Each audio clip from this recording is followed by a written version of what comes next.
பிறந்தார். இவர் தமிழ்நாட்டில் விருதுநகர் மாவட்டத்தில் பிறந்தார்.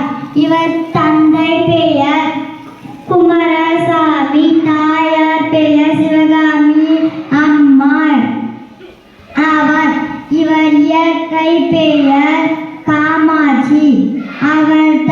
அவர் தாயார் அவரை செல்லமாக ராஜா என்று அழைப்பார். அதுவே பின்னர் காமராசர் என்று மருவி வந்தது. காமராஜர் அவர்கள் 16 வயதில் காங்கிரஸ் கட்சியில் இணைத்துக் கொண்டார். காங்கிரஸ் கட்சி தலைவர் சத்யமூர்த்தி அவர்கள்